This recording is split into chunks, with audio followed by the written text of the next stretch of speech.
한국형 패시브하우스 장수 현장 이제 거의 마무리 단계에 와 있습니다. 일단은 석고보드 작업은 다 끝났고요. 이제 저렇게 등을 매입등 이렇게 요거는 일단은 조도를 보기 위해서 일단 임시로 달아놓은 거고요. 여기는 이제 레일등이 들어갑니다. 레일등 같은 경우도 이 맞추기가 까다롭더라고요. 양쪽으로 한 3mm 정도밖에 여유가 없는 상황에서 맞춰야 되기 때문에 양쪽 하면 한 5mm나 6mm 정도죠. 그래서 그런 부분들이 좀 맞추기가 까다로운 것 같아요.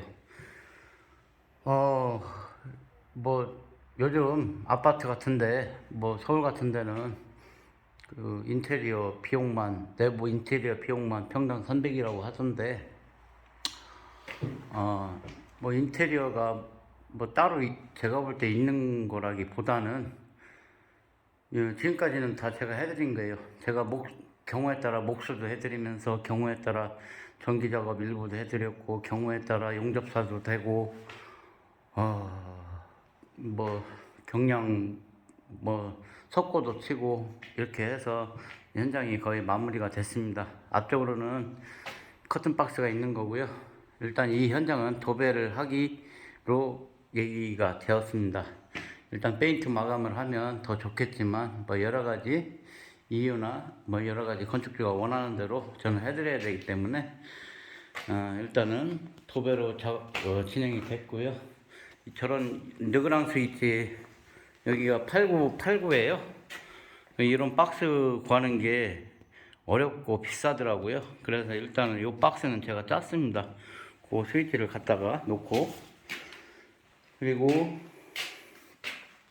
이렇게 이제 전부 이제 메리평 에어컨 뭐 다 준비가 된 상황이고요. 그리고 바닥에 저 같은 경우는 이제 아이소핑크를 선호합니다. 뭐 아이소핑크가 안 좋다고 하시는 분들도 있어요. 비드법이라든지 앞틀법을 따지는 게 있는데 뭐 그렇게 생각하시는 분들은 바닥에는 그 스티로폴을 깔고 위에는 그 예를 들어서 아이소핑크를 깔면 더 좋으실 것 같아요. 아이소핑크는 습기에 되게 강하고요. 물에 강하기 때문에 물을 먹지 않습니다. 그래서 미장하시는 분들이 조금 힘들어해요. 굳는 시간이 타이밍이 오래 걸리다 보니까 저녁 늦게까지 작업을 해야 되고 그런 부분이 있어서 상당히 안 좋아하긴 하지만 저는 그래도 품질을 위해서 해야 될 것 같아요. 그래서 하고 있습니다. 보통 아이소핑크가 더 비싸고요. 그리고 습기에는 더 좋고요. 해놓고 나면 단열에도 더 좋은 것 같고, 제가 지어드린 주택은 1년에 2드럼 갖고 살고 계시는데 그것은 샤워물까지 포함입니다. 그리고 일단은 레이저 작업을 지금 진행하고 있고요. 하부 레벨링을 맞추기 위해서 다루기로 이렇게 작업을 하고 있어요. 이렇게 다루기로 한번 테두리를 돌렸습니다. 이유는 테두리에 콘크리트가 높낮이가 편차가 생기면 뭐 걸레바지라든지 예를 들어서 걸레바지라든지 저 밑에는 창문 밑으로 이제 마루가 들어가야 됩니다. 그런 부분에서 갈아내고 또 시공을 하려면 다음 공정 하시는 분들이 너무 힘들어서 안 돼요. 그렇기 때문에 할 때 제가 이렇게 레벨 체크를 해 놓으면 그런 부분이 아주 편하고요, 우수하고요. 나중에 작업하기가 그분들이 작업 시간이 빨라집니다. 처음에 제가 누누이 말씀드리지만 처음 할 때 좀 꼼꼼하게 처음부터 해 놓으면 나중 작업들이 가속도가 붙어서 빨라져요. 근데 이제 대부분은 처음에 대충 하면서 서로 이제 고쳐가면서 작업을 하다 보면 일하는 사람들끼리도 짜증을 부리고 싸움이 생기는 경우가 많이 있어요. 그리고 항상 남의 탓만 하고요. 결론적으로 누구 탓을 하든 간에 그 집을 평생 살아야 될 사람의 입장에서 생각을 하고 일을 해야 되는데 자신들의 입장에서만 생각을 하고 일을 하는 것 같습니다. 그런 부분들은 조금 시정되었으면 좋겠다라는 생각을 저는 오래전서부터 했었고요. 그래서 실천하고 있습니다. 그런 부분들이 있고요. 그리고 이제 제가 또 한 가지 보여드릴 것은 여기 메릭평 여기가 싱크대예요. 아니, 싱크대가 아니라 세면대. 그래서 여기다가 이제 위에는 상판은 대리석 마감을 하든 뭐 인조 대리석 마감을 하든 타일 마감을 하든 여기에 이제 저희가 그 싱크볼을 저희 세면볼을 사서 딱 맞춰 놓은 겁니다.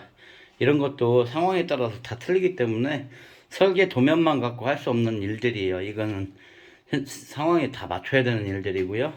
그리고 요즘 조금 사람들이 좋아하는 수준이죠. 좀 고급스러워서 이런 것들도 미리 사전에 준비되지 않으면 할 수가 없습니다.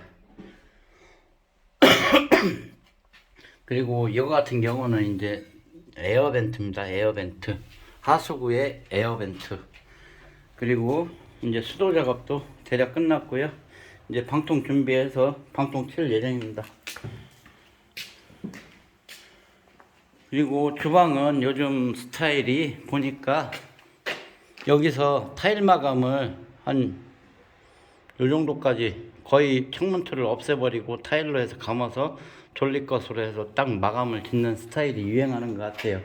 요즘 같은 경우는 보통 서울서는 뭐 인테리어 비용만 평당 한 300이 든다고 하는데 저 같은 경우는 제가 건축주들이 저한테 얘기만 잘 해주시면 제가 어느 정도 다 부분 맞춰드리고요. 여기서 인테리어 비용 들어간 건 별로 없고요. 목수 두 분, 그러니까 오야지 목수, 새끼 목수 해서 두 분 오셔갖고 한 6일 정도 일한 겁니다. 나머지는 제가 마무리를 다 지어드렸고요. 이제 화장실도 이렇게 배관이 됐고요. 제가 항시 말씀드렸다시피 바닥 콘크리트 속에서는 연결한 부위 없이 이 벽에서 이렇게 연결하시면 나중에 벽 타일 뜯어내고 여기 수리하는 것은 상당히 쉽습니다. 용이하고 근데 여기를 속에서 문제가 생겼을 경우에는 이걸 까야 되기 때문에 그게 상당히 어렵다는 얘기를 전에 말씀드렸고요. 이제 여기는 젠다이를 해놓은 거고요. 젠다이에서 이제 여기는 변기 자리입니다. 변기도 예를 들어서 좀 위치가 틀려도 이런 편심을 쓰시면 큰 문제 없이 사용하실 수가 있고요. 이거는 해리 편심이라고 해서 배관 편심으로 되어 있습니다. 그리고 여기는 세면대 안방하고 똑같습니다. 이렇게 수전이 이렇게 붙어 있고요. 저 공용하고 똑같고요. 나머지는 특별한 것은 없는 것 같고 일단은 또 이제 아이소핑크를 깔면서 또 방법을 또 공유하고 여러분들하고 같이 공유하겠습니다. 저는 이제 내년부터는 일정을 제가 안 받고 있는데 이제 분야별로 이제 해드리고 싶다는 생각이 많이 들어요. 처음부터 끝을 이렇게 안고 가다 보니까 저도 이제 힘든 점들이 많이 생기고 건축주들도 저한테 이제 뭐 감정들이 좀 생기는 것 같아요. 제가 그렇게 나쁜 사람은 아닌 것 같은데 건축주들이 너무 몰라서 생기는 문제점들이 다니다 보면 제가 많이 느낍니다. 얼마만큼 해줘야 되는지도 모르겠고 그래서 그런 부분들이 있어서 내년부터는 제가 가급적이면 단타 위주로 철골이라든지 뭐 예를 들어서 리얼 징크 작업, 세라믹 작업 아니면 저렇게 젠다이 이런 거 같은 경우도 동네에서 용접하시는 분들이 감히 할 수 없는 부분들이 있어요. 이거 맞추는 게 그렇게 쉬운 일은 아닙니다. 뭐 쉽게도 생각하시는 것 같은데 마감을 다 고려해서 마감이 어떻게 떨어지는지 제가 이제 이 현장을 이제 다음 현장을 갔다가 한 3개월 정도 뒤에 다시 와서 촬영을 할 건데 그때는 많이 달라져 있을 거예요. 달라져 있을 것이고 그리고 이제 또 제가 한 4월 초부터는 양평에 기초 작업을 하러 갈 예정입니다. 그래서 기초 작업이 궁금하신 분들은 댓글 달아주시고 양평 쪽에 양평 지평입니다. 지평.